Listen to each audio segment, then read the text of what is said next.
ईद के 3 दिन पहले हमने अल्हम्दुलिल्लाह द सुल्तान मुमताज़ सिटी जो है उसकी आखिरी छत की जो पोरिंग है वो भी अल्हम्दुलिल्लाह कंप्लीट करके हमारी लेबर जो है वो ईद की छुट्टियां कर गई थी। अभी आपको पता है पहले नीचे चुनाइयों का काम शुरू था और प्लस्तर का काम भी शुरू था। आज हम लोग ड्राइंग के ऊपर जो एक मॉडल अपार्टमेंट बना रहे हैं उसकी सारी तफसील हमने आज फाइनल की है और इंशाल्लाह एक खूबसूरत फ्रंट एलिवेशन के साथ इसको बनाएंगे। ये अभी हमने ऑप्शन भी दिया है, यहाँ पे 3-4 शॉप्स जो हैं वो हमारे पास अवेलेबल थी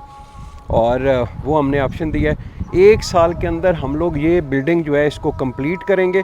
और आपके पास 2.5 साल की इंस्टॉलमेंट का ऑप्शन हम लोग दे रहे हैं अपने क्लाइंट्स को कि आप इसके अंदर कोई शॉप जो है, अपार्टमेंट तो हमारे सारे जो है वो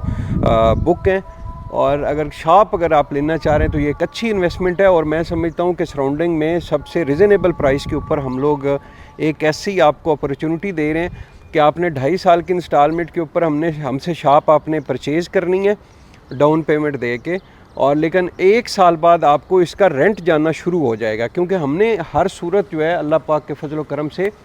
1 साल बाद इसके अंदर बिज़नेस जो है वो शुरू करना है। तो जब आपका बिज़नेस शुरू होगा तो आपकी शॉप जो है वो फौरी रेंट आउट हो जाएगी।